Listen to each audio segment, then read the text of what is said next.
Bom, então vamos fazer um exemplo para vocês entenderem como que a gente faz essa decomposição de vetores usando números, né, para vocês verem como que isso funciona, fazendo o cálculo numérico. E o problema é o seguinte, eu tenho três vetores, A, B e C, e dois deles estão representados aqui nesse sistema de coordenadas. Observem que o vetor A faz o ângulo θ1 com eixo x, e o vetor B faz o ângulo θ2 com eixo y. Bom, então, eu sei que o módulo do vetor A é 6 e o módulo do vetor B é 7. Tá? Além disso, eu sei que esses ângulos θ1 e θ2 valem 30 graus. São iguais e valem 30 graus. E, se vocês repararam, o vetor C não está nessa figura. Por que ele não está nessa figura? Porque eu não conheço ele. O problema é determinar o vetor C a partir dessas informações que eu tenho, porque eu sei que na hora que eu somar o vetor A mais o vetor B mais o vetor C, isso vai dar zero. Tá bom? Então a pergunta é, qual é o vetor C? Qual é a componente de x do vetor C e a componente y do vetor C, cuja soma, essa soma aqui, vai dar zero. Tá bom? Então, essencialmente, o que vocês vão ter que calcular aí é fazer a decomposição dos vetores A e B e somar com a decomposição do vetor C, e isso tem que dar zero. Tá bom? Esse é o problema que vocês vão ter que resolver. E para decompor vetores, então a gente vai decompor primeiro o vetor A componente x desse vetor a gente vai ser sempre o módulo desse vetor, vezes, olha só, eu estou olhando para a componente x do vetor A. A componente x do vetor A está aqui, e ela está do lado do ângulo. Se ela está do lado do ângulo, eu uso cosseno de θ1. Usem sempre esse jeito até de falar. Se a componente está do lado do ângulo, cosseno. Se a componente está oposto ao ângulo, é o seno. Que no caso aqui, a componente y do vetor A vai ser a seno de θ1. Tá bom? E para o vetor B? Para o vetor B é a mesma coisa. Para o vetor B vai ser componente x dele, módulo do B. A componente x do B ela é oposta ao ângulo θ2. Se a componente x é oposto, eu vou usar o seno de θ2. Essa é sempre a regra, tá, gente? O que eu falei há alguns minutos atrás é que os alunos acham que sempre a componente x vai ser cosseno. E nem sempre. Vai ser cosseno se a componente x estiver do lado do ângulo. No caso aqui não está do lado do ângulo. Quem está do lado do ângulo é a componente y do B. Tá bom? E se está do lado do ângulo, é cosseno. Essa é a regra. Tá? Vocês aprenderam que a componente x é sempre cosseno? Está errado. A regra é, se a componente x está do lado do ângulo, é o cosseno. Se ela está oposto ao ângulo, é o seno. Tá bom? E aqui a gente já começa a obter uns números, né? Começa a calcular uns números, que aqui a gente tem que A é 6, módulo do A é 6, cosseno de 30 graus. Vocês vão até a calculadora e vão verificar que 6 vezes cosseno de 30 graus vai dar 5,196152423. E aqui eu só queria fazer um breve comentário de que quantos números que eu devo carregar. Tá vendo que façam aí na calculadora de vocês. Tem um número enorme aqui. Então, qual que é a sugestão que eu vou fazer aqui para vocês agora? É usar a regra dos algarismos significativos. Tá? Essa é uma regrinha bastante importante, principalmente para vocês que estão estudando e vão fazer os exercícios do livro. Essa regrinha ela vai ajudar vocês a encontrar o valor numérico que bate com o gabarito do livro. Porque o livro usa essa regrinha dos algarismos significativos. Então, às vezes, você está lá fazendo uma conta e não segue essa regra, lá no final, seu número pode dar um pouquinho diferente do gabarito, e aí vocês podem achar que está errado, fizeram alguma coisa errada, ou que não estão entendendo a matéria, e quando, na verdade, é só porque vocês não seguiram a regrinha dos algarismos significativos, tá bom? Então, eu vou dar uma reforçada nisso, para quem não conhece, vou tentar passar a ideia para vocês. E basicamente é assim. Tá vendo que o enunciado ele me dá o módulo do A com dois algarismos significativos, dois, que é o 6 e o 0, são dois algarismos. Então, o módulo do B também, dois algarismos significativos, e a soma não, o ângulo θ1 e o θ2 também tem dois algarismos significativos aqui, o 3 e o 0, para formar o 30 graus. Então, todo o enunciado está com dois algarismos significativos, o que implica que, assim, por respeito ao enunciado, você vai apresentar uma resposta também com dois algarismos significativos, tá? Então, essa é a primeira regrinha. Então, o enunciado te dá, o enunciado ou o seu chefe ou o projeto que você está trabalhando, ele lida com dois algarismos significativos. Na hora de você apresentar a sua resposta final, você vai apresentar também com dois algarismos significativos, tá bom? A outra regrinha é a seguinte, a regrinha das contas intermediárias, porque para chegar no resultado final você vai ter feito um monte de conta intermediária. Essa conta aqui para achar a componente x do vetor é uma conta intermediária, porque a resposta final não é calcular a componente x do vetor A, tá bom? Então, aqui eu estou lidando com uma conta intermediária que vocês acabaram de ver que na calculadora dá 10 algarismos, né? A calculadora geralmente sempre que pode fornece 10 algarismos, tá bom, da conta. Só que eu não quero trabalhar com 10 algarismos, minha resposta final só vai ter 2.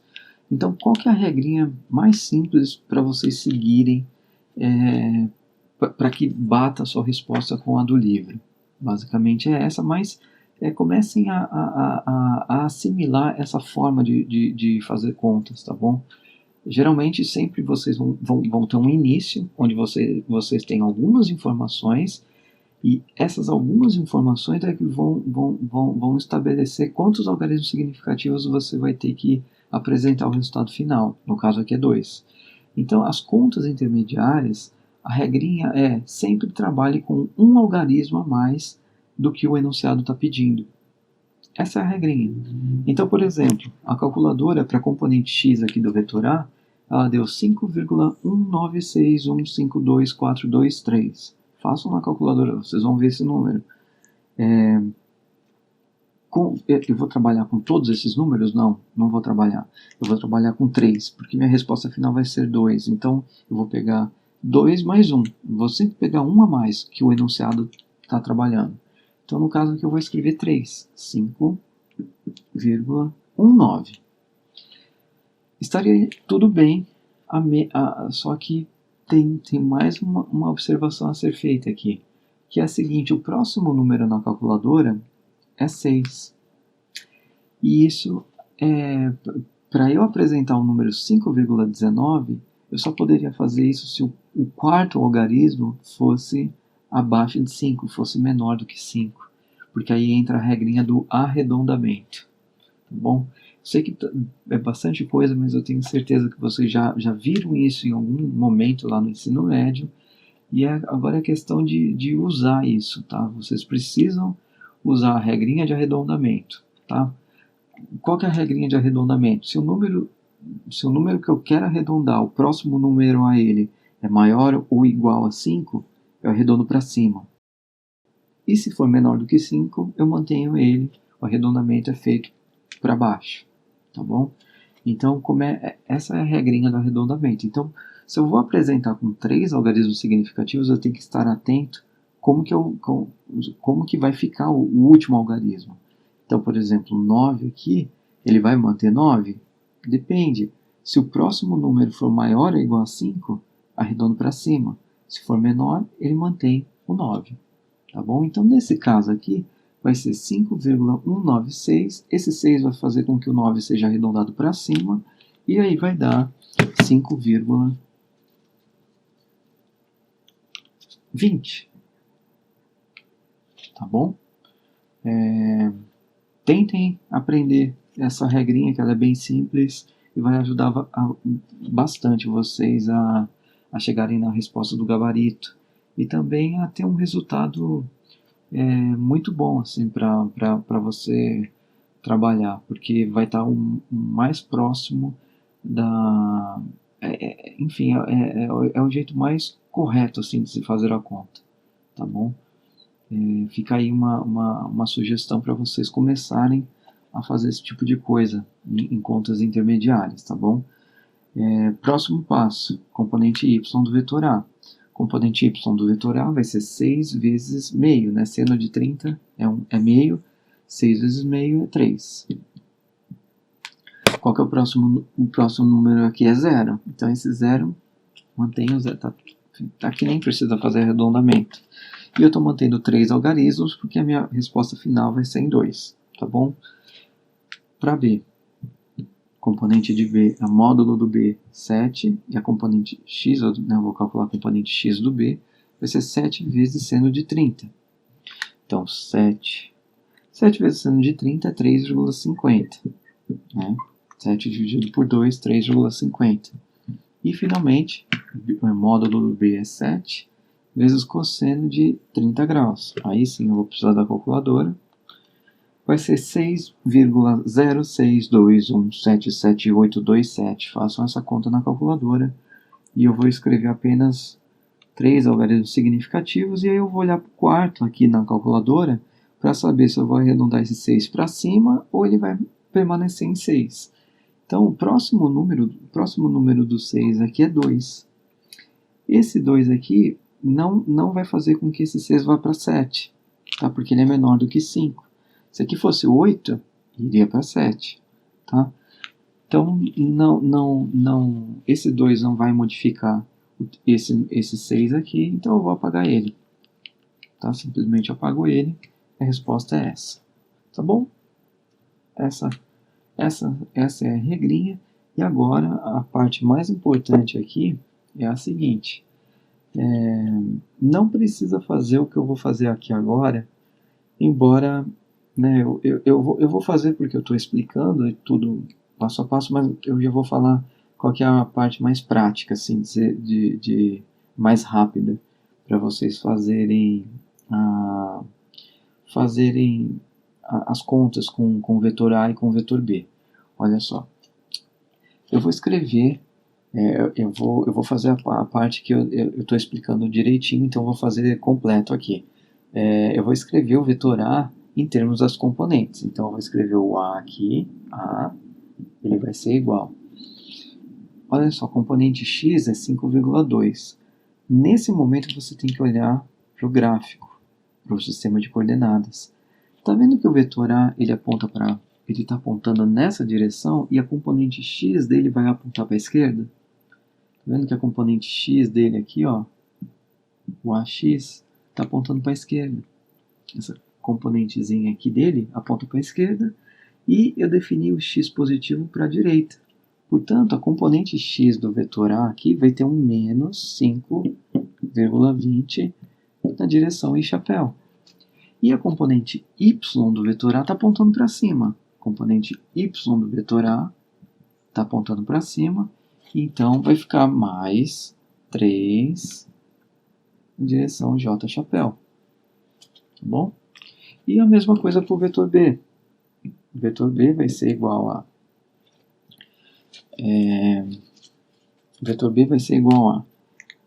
A componente x do vetor B está apontando para a direita.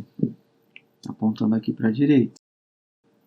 O px está apontando para a direita é positivo, então vai ficar mais 3,50 na direção em chapéu. E a componente x, a componente y do vetor B aponta para baixo. Está apontando para baixo, eu defini positivo para cima, então vai ficar menos 6,06 na direção J chapéu. Tá bom? Então assim é que eu escrevo os vetores A e os vetores B. Qual que é a coisa prática que eu falei que, enfim, que tinha um jeito mais prático? É você, ao invés de escrever desse jeitinho aqui, o que eu recomendo fazer, tá? Não é porque eu estou falando que isso aqui é mais prático, não precisa fazer. Pode fazer, tá? Não tem nenhum problema, mas o que eu falei para vocês é que, dependendo da conta que vocês vão fazer, é mais prático vir aqui simplesmente e corrigir aqui já. Pôr o menos aqui, porque a componente x aponta para a esquerda. Aqui vai ficar mais, né? Vai manter o mais. O 3,50 também é positivo e o 6,06 aqui vai ter um menos. Tá bom?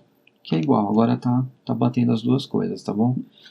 Bom, eu tenho que calcular o C, o vetor C, cuja componente Cx eu não conheço, nem a Cy eu também conheço. É o que eu quero calcular. Tá bom? Então, vamos... E como que a gente encontra essa componente x do vetor C e essa componente y do vetor C? Eu vou somar, eu sei que a soma dos vetores vai dar zero. Então eu vou somar cada uma das componentes e vou igualar a zero, tá? Porque é isso que essa equação me informa. Então vamos fazer essa continha aí. Deixa eu apagar aqui rapidinho, vou só apagar essa parte aqui e fazer a continha. Fazer a conta aqui, olha só. Então eu tenho que em x eu vou ter, agora eu vou somar todas as componentes x do vetor A, do vetor B e do vetor C. Então eu vou ter menos 5,20 mais 3,50 mais cx. Isso aqui tem que ser igual a zero, porque eu estou somando 3 vetores e dá zero. Então significa que vai dar zero na componente x e vai dar zero na componente y. Tá? Por isso que aqui dá zero. E em y eu vou ter 3 menos 6,06 mais cy e também igual a zero. Tá bom? Tá fácil de verificar aqui que cx é igual a menos 5,20 mais 3,50. Usem a calculadora, né, para não errar. Mais 3,50 vai dar menos 1,7. Esse menos 1,7 vai para o lado direito da equação. E isso aqui vai ficar 1,70. Tá? Só que lembra que a minha resposta é quem é C. Quem é o vetor C? Então aqui, de certa forma, eu já vou apresentar ele com 2 algarismos significativos. Mas tudo bem, eu vou manter 3 aí. Enfim, eu posso dizer que isso ainda é uma conta intermediária. Vamos calcular o CY. CY é 3 menos 6,06 e passo para o lado direito da equação, vai ficar 3,06. Tá bom? Então eu tenho a componente x do vetor C que está aqui, e a componente y do vetor C que está aqui. Então quem é o vetor C? Vai ser, agora, olha aqui, aqui é a resposta final, tá bom? Aqui é a resposta final que eu vou apresentar. A pergunta era, quem é o vetor C cuja soma dá zero? Essa soma aqui dá zero. Então vai ser componente x, 1,7 na direção y, na direção x, mais 3, lembra que eu vou apresentar com 2 algarismos significativos. Então vai ser 3,0. Só que o número depois do zero é 6. Então eu arredondo para cima. Vai ser 3,1 J chapéu. Essa é a resposta final. Quem é o vetor C? É esse daqui, 1,7 na direção I chapéu e 3,1 na direção J chapéu. Lembra que no começo eu não escrevi o vetor C aqui no gráfico? Por que eu não escrevi? Em primeiro lugar, eu não conhecia ele. Eu não fazia a menor ideia de quem era ele. Então eu não conseguia nem representar ele no sistema de coordenadas. Agora não. Agora eu sei que a componente x dele é positiva e a componente y dele também é positiva. O que implica que ele é um vetor que está aqui, ó. Ele tem componente positiva em x e componente positiva em y. Está aí o vetor C no gráfico agora, podendo ser representado, né? Claro que fazendo tudo bonitinho na escala e correta, vocês vão ter a representação bem bonitinha dele. Poderia, por exemplo, agora perguntar qual é o ângulo θ 3 aqui, que ele faz com fx, né? É só lembrar que tangente desse ângulo é cateto oposto sobre cateto adjacente. 3,1 dividido por 1,7. aí a tangente o arco cuja tangente dá essa divisão aí, vai ser o ângulo θ3, tá bom?